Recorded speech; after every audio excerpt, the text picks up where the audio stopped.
নমস্কাৰ বন্ধুসকল, আমি গোলাঘাটৰ ঐতিহ্যৰ সন্ধানত আহি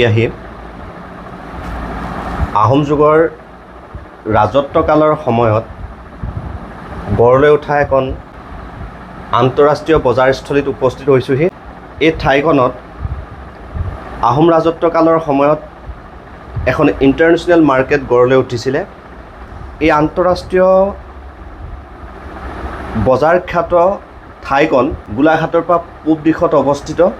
মই নাম নকওঁ, আমাৰ সন্মুখত প্ৰাক্তন প্ৰধান শিক্ষক কছাৰীহাট উচ্চ মাধ্যমিক বিদ্যালয়ৰ সৰ্বানন্দ মজিমদাৰ আছে। তেখেতৰ মুখেৰে কথাখিনি আপোনালোকক অৱগত কৰাম। এই অঞ্চলটো, যিটো অঞ্চলত আমি য'ত বহি আছোঁ বৰ্তমান, এই অঞ্চলটো এনেকুৱা এটুকুৰা ঠাই, ইয়াত হিন্দু মুছলমান দুয়োটা সম্প্ৰদায়ৰ লোকে একেটা ঘৰৰ একেটা পৰিয়ালৰ সদস্যৰ দৰে অতি মিলা প্ৰীতিৰে অতীতৰ পৰাই বসবাস কৰি আহিছে আৰু বৰ্তমানেও আছে। আৰু এই যিটো সম্প্ৰীতিৰ এনাজৰী, হিন্দু আৰু মুছলমানৰ মাজত থকা যিটো সম্প্ৰীতিৰ এনাজৰী সম্পৰ্কে আপোনালোকে জানিব বিচাৰিলে বা চাব বিচাৰিলে গোলাঘাটৰ পৰা প্ৰায় 4 কিলোমিটাৰ পূবত অৱস্থিত এই ঠাইখনলৈ আহিব আপোনালোকে। কৈছোঁৱেই মই, আহোম ৰাজত্বকালৰ সময়ৰ পৰাই সেই ঠাইখনত হিন্দু মুছলমানৰ মাজত এটা সাংঘাতিক সম্প্ৰীতিৰ ভাৱ আছে। আৰু আমাৰ লগত বহি আছে এয়া আমাৰ অতিকে মৰমৰ ককা সৰ্বানন্দ মজিমদাৰ। ককা এজন শিক্ষক আছিল, লগতে ককা এজন সুযোগ্য পিতৃও। ককাৰ 2টি সন্তান, পুত্ৰ সন্তান। ডাঙৰ জ্যেষ্ঠজনৰ নাম শান্তনু মজিমদাৰ আৰু জ্যেষ্ঠজনৰ নাম অতনু মজিমদাৰ। আৰু আপোনালোকক জনাবলৈ পাই আমাৰে ভাল লাগিছে, আমি গৌৰৱবোধ কৰিছোঁ। এই ককাৰ কনিষ্ঠ পুত্ৰ অতনু মজিমদাৰ বৰ্তমান ফ্ৰান্সত কৰ্মৰত হৈ আছে আৰু ককাৰ বৰ্তমান বয়স 90 বছৰ। ককা 1934 জন্ম হৈছিলে আৰু জন্ম হৈ বৰ্তমানলৈকে সবল সুস্থ হৈ ককা আমাৰ মাজত থিয় হৈ আছে। আমি আশীৰ্বাদ কৰিছোঁ, আমি ককাৰ আৰু যাতে অনাগত দিনকেইটা মংগলময় আৰু অলপ সুস্থ সবলভাৱে শান্তিপূৰ্ণভাৱে জীৱনটো যাতে অতিবাহিত কৰিব পাৰে, তাৰ বাবে আমি ককাক আন্তৰিক শুভেচ্ছা জ্ঞাপন কৰিছোঁ। আহকচোন বন্ধুসকল, আমি এতিয়া ককাৰ লগত পাতোঁ। ককা, আপোনালোকৰ এই ঠাইখনৰ নাম কি বুলি ক'লে? কছাৰীহাট। কছাৰীহাট। তো এই কছাৰীহাট কি কাৰণে বিখ্যাত? সৰহভাগ মানুহ কৃষিজীৱী, চাকৰিয়াও এতিয়াহে বেছি হৈছে, আগতে কৃষিজীৱীয়ে বেছি আছিলে। বেহা বেপাৰ, বিশেষকৈ বেহা বেপাৰো কৰা মানুহৰ লোকো আছে ইয়াত। অঁ, এই যে নামটো কছাৰীহাট, কছাৰীহাট কি কাৰণে হ'ল, কেনেকৈ হ'ল? হাট মানে বজাৰ, কছাৰী ৰজাৰ দিনতে এই ঠাইটোকে এসময়ত কছাৰীহাট কছাৰী ৰজাৰ অধীনত আছিল। সেই সময়তে হাট বজাৰ আছিল, বজাৰ এখন বহিছিল। সেইকাৰণে কছাৰীহাট। এই জেগাটুকুৰাৰ কোন ঠাইত বিশেষকৈ সেই যিখন হাট বহিছিলে, কিবা চিনমুকাম আছে নেকি? অঁ, কছাৰীহাট সেইটো তিনিআলিৰ ওচৰতে। তিনিআলিৰ ওচৰতে বহিছিলে ন? তিনিআলিৰ ওচৰতে বহিছিলে। কছাৰীহাটৰ উপৰিও ইয়াত আৰু আমি হাটৰ নাম শুনি পাওঁ দেখোন, শালিকীহাট। অঁ, সেইখন কি কাৰণে আছিলে? সেইখন কিয় বিখ্যাত আছিলে? শালিকীহাটটো মানে এতিয়াহে বিখ্যাত হৈছে পঢ়া শুনা। শালিকীহাটো মানে আহোম বা কছাৰীসকলৰ দিনতে গঢ় লৈ উঠা এখন হাট আছিলে, হয়নে বাৰু? গতিকে আপোনালোকে জানে যে আহোম ৰাজত্বৰ সময়ত বা কছাৰীসকলৰ যিটো সময়ত ৰাজত্ব চলি আছিলে, সেই সময়ত অসমৰ বিভিন্ন প্ৰান্তত কিছুমান হাট গঢ় লৈ উঠিছিলে। যেনেকৈ আমি ইয়াতে কছাৰীহাট বুলি ক'লোঁ, আৰু কছাৰীহাটৰ কাষতে আছে শালিকীহাট, হয়নে বাৰু? তাৰপিছতে আছে যোৰহাট, যোৰহাটত মাছৰ হাট, হয়নে বাৰু? ইত্যাদি ইত্যাদি। গতিকে এই হাটৰ কনচেপ্টটো আমি বুলি ক'লে আমি এটা কথাই বুজি পাওঁ যে সেইটোত বজাৰ বা ব্যৱসায় বাণিজ্যৰ এটা স্থলী আছিলে, হয়নে বাৰু? এই কছাৰীহাটত আন্তঃৰাষ্ট্ৰীয় পৰ্যায়ৰ এখন বজাৰ, সঁচাকৈ সেইখন এখন আন্তঃৰাষ্ট্ৰীয় মাৰ্কেট আছিলে নেকি কছাৰীহাট? হয়, ডক্টৰ মহিনী কুমাৰ বুলি এজন শইকীয়া অঁ বি.আই. কলেজৰ প্ৰিন্সিপাল, তেখেতে লিখি থৈ গৈছে আন্তঃৰাষ্ট্ৰীয় বজাৰ আছে বুলি। ক'ত লিখিছে? ক'ত লিখিছে তেখেতে? কোনখন কিতাপত লিখিছে? কলেজৰ আলোচনীতে লিখিছিলে। কলেজৰ আলোচনী ন? মই আৰু এটা কথা ক'ব কৈছোঁ, ফুকনৰ খাপ হয় ৰাঘৱলী আইদেউ মৈদাম আছে।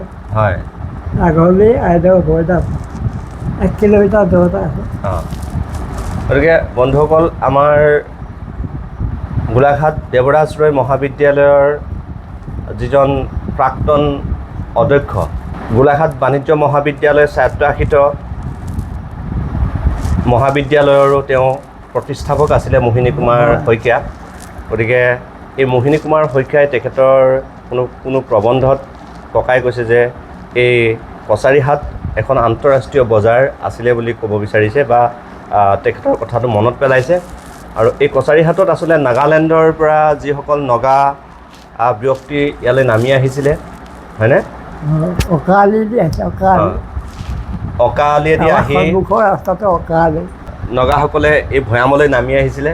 আৰু এই যিটো পথেৰে নামি আহিছিলে, যিটো আলিৰে নামি আহিছিলে, এইটো অকালি বুলি কোৱা হৈছে। আৰু ককাই কৈছে যে ককাৰ ঘৰৰ সন্মুখেৰে যিটো ৰাস্তা, হয়নে বাৰু, যিটো বাট আছে, সেই বাটটোৰ নাম অকালি। আৰু এই অকালিৰে আহি তেওঁলোকে কছাৰীহাট তিনিআলিত যিখন তাহানিতে হাট বহিছিলে, এই হাটত বিভিন্ন ধৰণৰ বিনিময়, হয়নে বাৰু, বিনিময় বা বজাৰ বেচা কিনা সেই কৰিছিলে। আৰু ককাই কৈছে যে এই যে ইয়াতে কছাৰীহাটত বজাৰ হাট বহিছিলে, আৰু লগতে আমাৰ ওচৰতে থকা এখন ঠাইৰ নাম কৈছে বৰফুকন খাট, য'ত ৰাঙলী আইদেউৰ মৈদাম ভাগ অৱস্থিত। আৰু এই ৰাঙলী আইদেউৰ মৈদাম অৱস্থিত বৰফুকন খাটৰ পূৰ্বতে মই ভিডিঅ' বনাইছোঁ আৰু সেই সম্পৰ্কে তথ্যবিলাক আপোনালোকক জনাইছোঁ যে সেইখন বৰফুকন খাট বুলি কওঁতে বিশেষকৈ আমাৰ কলীয়া ভোমোৰাৰ অধীনত গঢ়লৈ উঠা খাট আছিলে, হয়নে বাৰু? আৰু এইটো আপোনাৰ চীনাতলীৰ যিটো ৰেভিনিউ ভিলেজ আছিলে, ৰাজহ গাঁও, এই গাঁৱৰ এই খাটৰ অন্তৰ্ভুক্ত এখন অন্যতম গাঁও আছিলে ৰাজহ গাঁও।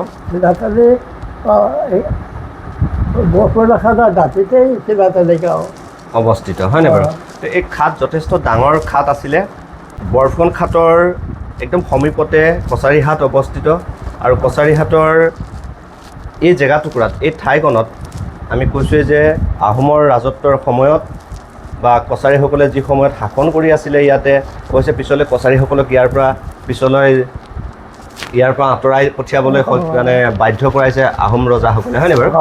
তো এইখন হৈছে কছাৰীহাট। আৰু এই কছাৰীহাটৰ যিটো তিনিআলিৰ কথা আমি বাৰে বাৰে কৈ আছোঁ, এই তিনিআলিটোতেই গদাধৰ সিংহৰ ৰাজত্বকালত যিটো আলি নিৰ্মাণ কৰা হৈছিলে, ধোদৰ আলি, হয়নে? এই ধোদৰ আলি সেইফালেই এইফালেই গৈছে, গৈ মেলি ক'ত পাইছেগৈ? ধোদৰ আলি এইফালে গৈ কিমান ক'ত পাইছেগৈ? ধোদৰ আলি কমাৰ গাঁৱৰ পৰা আৰম্ভ হয় এনেকৈ বৰগাঁও, ডিব্ৰুগড় জিলা ঠাই এখন আছে, প্ৰায় 200 কিলোমিটাৰ, 222 কিলোমিটাৰ নেকি ককা? অঁ, ককাৰ সেইটো মনত আছে, ধোদৰ আলিটো কিমান দৈৰ্ঘ্যৰ? প্ৰায় 200 কিলোমিটাৰ বুলি কৈছে, কিন্তু মই পোৱাত মানে 222 কিলোমিটাৰ নেকি? 222 কিলোমিটাৰ দৈৰ্ঘ্যৰ যিটো ধোদৰ আলি, সেই ধোদৰ আলি আমাৰ কছাৰীহাটৰ মাজেৰে গৈছে। কছাৰীহাটত আৰু কি আছে ঐতিহ্যপূৰ্ণ বা সেই? এই যে আৰু এটা মছজিদ আছে, দুটা মছজিদ আছে। ইটো তিনিআলিত এটা মছজিদ আছে, সেইটো প্ৰায় 300-400 বছৰ পুৰণি মছজিদ। আহোম ৰজাৰ দিনতে মছজিদটো প্ৰতিষ্ঠা হৈছে। মছজিদটোৰ নাম কি আছিলে? এইটো ফাৰ্চী পঢ়া মছজিদ। ফাৰ্চী ভাষাটো ফাৰ্চী পঢ়া মছজিদ। ইয়াত দুটা প্ৰায় 300 বছৰো আগৰ দুটাকৈ মছজিদ আছে বুলি কৈছে। আৰু এটা হৈছে পাৰ্চী পঢ়া মছজিদ আৰু আনটো হৈছে পকা মছজিদ। গতিকে এই আহোম ৰাজত্বৰ সময়ৰ পৰাই ইয়াত মই কৈছোঁৱেই যে মুছলমানসকলৰ অধিপতি আছিলে। আৰু মুছলমানসকলৰ সমান্তৰালকৈ ইয়াত আছিলে আমাৰ অসমীয়া মানুহৰো হিন্দু ধৰ্মাৱলম্বী লোকৰো অধিপতিত্ব আছিলে আৰু দুয়োটা সম্প্ৰদায়ে একত্ৰিত হৈ সম্প্ৰীতিৰে জীৱন যাপন কৰাৰ ইয়াত প্ৰত্যক্ষ সাক্ষী হৈছে আমাৰ ককা সৰ্বানন্দ মজিমদাৰ। আৰু এই মছজিদ দুটাৰ উপৰিও আৰু কি আছে ইয়াতে? পঢ়া মছজিদ প্ৰায় 300-400 বছৰ পুৰণি। হয় হয় কলীয়া ফকীৰৰ দৰগাহ। কলীয়া ফকীৰৰ দৰগাহ সেইটো পিছত যত্ন লগা তলত হেৰি হৈ গ'ল তিনিআলিতে আছিলে। কলীয়া ফকীৰৰ দৰগাহ, যিটো ঐতিহ্যপূৰ্ণ এটা দৰগাহ ইয়াতে আছিলে। এই দৰগাহটো অৱশ্যে যত্নৰ অভাৱত, হয় নাই, যত্নৰ অভাৱত জহি পহি গ'ল বুলি কৈছে। এতিয়া কোনো চিনচাপ নাই ইয়াতে। আৰু আমি ককাৰ মুখেৰে আৰু এটা কথা ইয়াৰ পৰা জানিম, কুটুহাগুৰিৰ থান বুলি এখন থান আছে নেকি ক'ৰবাত? ক'ত আছে কুটুহাগুৰিৰ থান? এইপিনেও যাব পাৰি, গোলাঘাট টাউনৰ পৰাও যাব পাৰি।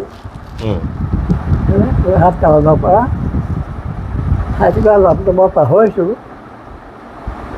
এইপিনে বৰফুকনৰ খাটেদি গৈ পেলাই গোলাঘাট টাউনলৈ যোৱা এটা ৰাস্তা পায়।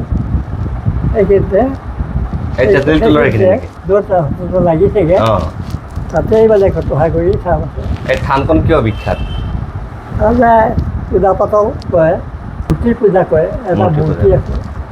আপুনি কাহানিবাক গৈছে নেকি তাতে? মই আগতে গৈছিলোঁ, বহুত দিনৰ আগতে। হয় নেকি? কোনে প্ৰতিষ্ঠা কৰিছিলে এইখন থানখন? সেইটো সাধাৰণ মানুহ এজনে প্ৰতিষ্ঠা কৰিছিলে। তাৰপাছত তালৈ মানুহ আহি এতিয়া বিখ্যাত হৈ গ'ল। ককাৰ পৰা আমি জানিলোঁ বৰফুকন খাটৰ বিষয়ে, কছাৰীহাট, তাৰপিছতে পাৰ্চীৰ মছজিদ, পকা মছজিদ আৰু কুটুহাগুৰি থানৰ অস্তিত্বৰ ঘৰ চুক বুলি এটা ঠাই আছে। হয়, বাঘদেৱালৰ বংশৰ মানুহ আছে। বাগদেৱাল বংশৰ মানুহ ঘৰ চুক বুলি এটা আছে। বনগাঁও কাঠৰ চুক আছে। কাঠৰ চুক? কাঠৰ কাৰবাৰ কৰিছিলে। কাঠৰ এইফালে বাঁহৰ চুক। বাঁহৰ চুক ঠিকে আছে। পিছফালে আমাৰ বাঁহৰবিলাকে কিহৰ কাম কৰিছিলে? হেৰিহে কাঠৰ কামেই কৰিছে। ফাৰ্নিচাৰৰ কাম কৰা এখন গাঁও, মানে কাম কৰা কিছুমান কৰ্মজীৱী লোক আছিলে, যিখন যেনেকৈ য'ত বাস কৰিছিলে সেইখনক বাঁহৰ চুক বুলি কৈছে। গতিকে আমি কৈছোঁ ককা কেৱল মাত্ৰ এজন শিক্ষকেই নাছিলে, শিক্ষকতাৰ উপৰিও তেখেতে যথেষ্ট লিখা মেলাও কৰিছে। তাৰ প্ৰমাণ হ'ল এইখন আমাৰ এৰি অহা দিনবোৰ, সৰ্বানন্দ মজিমদাৰ। সাহিত্য চৰ্চাটো ককা আছিলে। তদুপৰি ককা এজন সফল শিক্ষক আছিলে বুলি আমি ক'ব বিচাৰিম। আৰু এই ককাৰ বিদ্যালয়তে বৰ্তমান অসম চৰকাৰৰ কেবিনেট মন্ত্ৰী মাননীয় অতুল বৰাদেৱ আপোনাৰে শিষ্য আছিলে। মানে কোন বছৰত আপুনি পাইছিলে, কোনকেইটা বছৰত পাইছিলে তেখেতক? 1977 চনত মেট্ৰিক পাছ কৰিছিলে। 1977 চনত মেট্ৰিক পাছ কৰিছিলে। যিটো বছৰত ফখৰুদ্দিন আলী আহমেদৰ মৃত্যু হৈছিলে, সেইটো সময়তে আমাৰ অতুল বৰা আপোনাৰ বিদ্যালয়ৰ এজন ছাত্ৰ হৈ আছিলে, হয়নে বাৰু? তো ইয়াৰ উপৰিও আপুনি শিক্ষকতা জীৱনটোত কিমান বছৰ দিলে? কিমান বছৰ শিক্ষকতা? 36 বছৰ। কেৱল কছাৰীহাট উচ্চ মাধ্যমিক বিদ্যালয়তে আপুনি শিক্ষকতা কৰিলে নে অইন ক'ৰবাতো কৰিছিলে? হয় নেকি? আৰু ককাই কোনখন স্কুলতনো পঢ়িছিলে আমি জানোচোন? হেনৰি হাইস্কুলত পঢ়িছিলোঁ, গোলাঘাট টাউনৰ হেনৰি হাইস্কুল। ককাই যিখন স্কুলত পঢ়িছিলে, এই স্কুলখনৰ কেইজনমান শিক্ষাগুৰুৰ নাম কওকচোন, নাম মনত পৰে নেকি? কৃষ্ণ প্ৰসাদ বৰুৱা আৰু বিপিন শৰ্মা আৰু গুণীন দত্ত। গতিকে অনেকবিলাক কথা ককাৰ পৰা জানিব পৰা যায়। ককাৰ পৰা আৰু জানিম যে অতুল বৰাৰ উপৰিও আপোনাৰ খুব ভাল লগা দুজন ছাত্ৰৰ নাম ক'ব পাৰিব নেকি আপুনি? মনত পৰে নেকি ভাল লগা ছাত্ৰ? এজন ছাত্ৰ আছিলে, কিন্তু টাটা কোম্পানীৰ যিমানবিলাক হস্পিটেল আছিলে তাৰ হেড কলিকতাত থাকে। বৰ্তমান কেলকাতাত থাকে এজন ষ্টুডেণ্টৰ কথা তেওঁ মনত পেলাব পৰা নাই আৰু কেলকাতাত আছে বুলি সেইখিনিলৈকে মনত পেলাইছে আৰু হস্পিটেলবিলাকৰ একদম head doctor Brajen Gogoi doctor Brajen Gogoi তেখেতে ক'ত ডাক্তৰ কৰি আছে ইয়াতে পিছত তেখেতে কলিকতালৈ গ'ল কলিকতালৈ গ'ল ন কোম্পানী ডাক্তৰ হ'ল অঁ হ কলিকতালৈ গুচি গ'ল ডাক্তৰ ব্ৰজেন গগৈ ব্ৰজেন গগৈ অঁ তেখেতো বৰ্তমান কলকাতাতে আছেগৈ ন হয় আৰু কিবা মনত পৰে নেকি গীতাশ্ৰী তামুলী গীতাশ্ৰী তামুলীক আপুনি পঢ়োৱা অঁ আমাৰ ডাঙৰ কথাটো হ'ল আপুনি গীতাশ্ৰী তামুলীৰ ঘৰ ইয়াত নেকি ইয়াৰ পৰা ডুবাইল 1.5 মাইল ডুবাইল দূৰত হ'ব ডুবাইলেই হ'ব কচুগাঁৱত তো আপুনি গীতাশ্ৰী বাইদেউক পঢ়ুৱাইছে গীতাশ্ৰী বাইদেউৰ ছাত্ৰ মই ইয়াৰ কলেজত তেখেতৰ আজিও মনত পৰে আপুনি কোৱাৰ লগে লগে মনত পৰিছে বাইদেউৰ এই উজ্জ্বল চেহেৰাটো মনত পৰে আৰু বাইদেউ যেতিয়া আমাক মমতাৰ চিঠি যিটো কবিতা পঢ়ুৱায় এই কবিতাটো শুনিবৰ কাৰণে আমি বাইদেউৰ ক্লাছত ঠেলা হেঁচা কৰি বহি থাকোঁ তদুপৰি বাইদেউ আৰু এটা খুব ৰস লগাই এটা গল্প আমাক কৈছিলে যিটো কাঠনিবাৰীৰ ঘাট কাঠনিবাৰীৰ ঘাট মহিম বৰুৱা নে কোন আছিলে ৰাইটাৰ মহিম বৰা হয়নে বাৰু এই ককাৰে মনত আছে মোৰ মহিম বৰাৰ যিটো কাঠনিবাৰীৰ ঘাট আৰু ককা আৰু এটা আপোনাক মই টেষ্ট কৰি চাওঁ আপুনি সঁচাকৈ কিমান আমাতকৈ কিমান ভাল হৈ আছে মমতাৰ চিঠি কবিতাটো কোনে লিখিছিলে মমতাৰ চিঠি কবিতাটো কোনে লিখিছিলে হেম বৰুৱা মই শিক্ষা কৰোঁ আৰু ইয়াতকৈ আপোনালোকক ককাৰ বিষয়ে প্ৰমাণ দিবলৈ দৰকাৰ নাই মই বি বৰুৱা কলেজৰ পৰা মই BA পাছ কৰিছিলোঁ হয় হয় বি বৰুৱা কলেজৰ পৰা এতিয়া হেম বৰুৱা ছাৰ প্ৰিন্সিপাল গতিকে সেয়া হৈছে আমাৰ ককা যথেষ্টখিনি দিশত আমাৰ এই ককাৰ লগত কথা পাতিছোঁ ককা আৰু আপোনাৰ গীতাশ্ৰী বাইদেউৰ কথা কোৱাৰ কাৰণে বহু কথা ওলালে গীতাশ্ৰী বাইদেৱে কেতিয়াবা খবৰ কৰে আপোনাৰ কৰে অতুল বৰা ছাৰে কেতিয়াবা খবৰ লয় খবৰ এইপিনে গ'লে গাড়ী ৰখাই পেলাই কেতিয়াবা হয় নেকি আৰু ব্ৰজেন গগৈদেৱে কেতিয়াবা আহিছে কেনে উভতি আৰু ইয়ালৈ হয় নেকি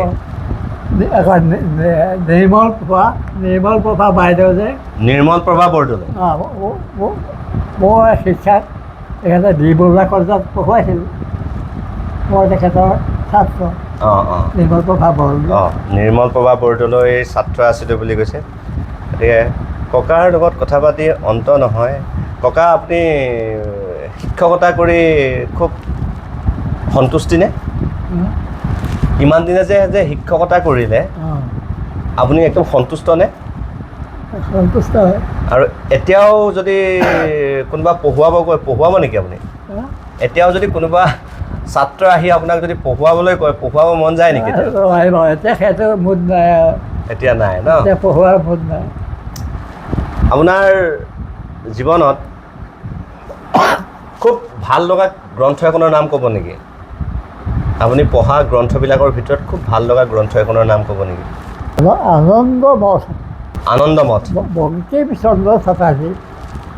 বংকিম চন্দ্ৰ চেটাৰ্জীৰ আনন্দমঠ যিখন গ্ৰন্থ হয়নে বাৰু তেখেতে প্ৰথম যেতিয়া ইংৰাজবিলাক আহিলে হয় আহি পেলাই আমাৰ দেশত অধিকাৰ কৰিছে তেতিয়া এদল মানুহে কিছুমান মানুহে তাৰ বিৰোধিতা কৰিছে সেই তাত তেখেতে আনন্দমঠ আচ্ছা আপুনি কিতাপখন পঢ়িছে ন কছাৰীহাটৰ পৰা আৰু অলপ পূবলৈ গৈ থাকিলে আমি এখন ঠাই পাওঁ তিতাবৰ হয়নে বাৰু প্ৰায় 12 মাইল এই তিতাবৰত 20 কিলোমিটাৰ ধৰি ল'লোঁ আৰু এই তিতাবৰত একালত কাঁহ পিতলৰ এটা উদ্যোগ আছিলে বুলি মানুহৰ মুখে মুখে শুনিব পাওঁ আমাৰ ইয়াতে আছিল কছাৰীহাটতে বাঢ়ৈ চুকত কাঁহ পিতল পিছফালে আমাৰ পিছফালে বাঢ়ৈ চুক হয় তাতে কাঁহ পিতলৰ কাম হয় নেকি আমি সৰুতে সন্ধিয়া সময়ত মৰীয়া গাঁওখন যে মৰীয়া গাঁওখনে এলেকাত কাঁহ পিতল খুন্দা গম পাওঁ হয় নেকি বাঢ়ৈ চুকতো এতিয়াও চলে নেকি সেইটো কাৰবাৰ চলি আছে এৰি দিলে ল'ৰাবিলাকে আছিলে ল'ৰাবিলাকে সেইটো কাম এৰি দিলে তো তিতাবৰতো বৰ এটা উন্নত মানদণ্ডৰ কাঁহ পিতলৰ বাচন বৰ্তন তৈয়াৰ কৰা এটা উদ্যোগ আছিলে বুলি আমি জানিব পাৰোঁ আৰু ইয়াৰ লগতে ককাৰ মুখৰ পৰা এটা নতুন কথা জানিলোঁ যে আমাৰ এই কছাৰীহাটৰ বাৰহৈ গাঁৱতো কাঁহ পিতলৰ ইণ্ডাষ্ট্ৰি আছিলে বা প্ৰতি ঘৰে ঘৰে সেই কাঁহ পিতলটো মৰীয়া গাঁও মৰীয়া গাঁও সন্ধিয়া হ'লে সিহঁতে ঢাপ মাৰে আৰু অঁ পিতল সজাই আমি খোজোঁ। আপুনি শিক্ষকতাৰ উপৰিও আজৰি সময়বিলাকত কি কৰিছিলে? দিনটো শিক্ষকতা কৰে স্কুলত, ঘৰলৈ উভতি আহে, যিখিনি আজৰি সময় পাইছিলে সেই সময়খিনি কেনেকৈ পাৰ কৰিছিলে? এই ৰাজহুৱা কাম ৰাজহুৱা কামত জড়িত আছিলে ন? হয়, কছাৰীহাটত প্ৰায় 6-7টা ক্লাব আছে, পুথিভঁৰাল, এনেকৈ জ্যেষ্ঠ নাগৰিক মঞ্চ, যুৱক সংঘ, এইবিলাকৰ লগতে মই লাগি আছিলোঁ, ব্যস্ত আছিলোঁ। আৰু ককা ৰাজনীতিৰ লগতো জড়িত আছিলে। আমাৰ সোণেশ্বৰ শইকীয়া, হয়নে বাৰু? সোণেশ্বৰ শইকীয়াৰ লগত ছ'চিয়েলিষ্ট পাৰ্টিৰ হৈ যথেষ্ট সময় ৰাজনীতিটো সময় দিছোঁ বুলি কৈছে।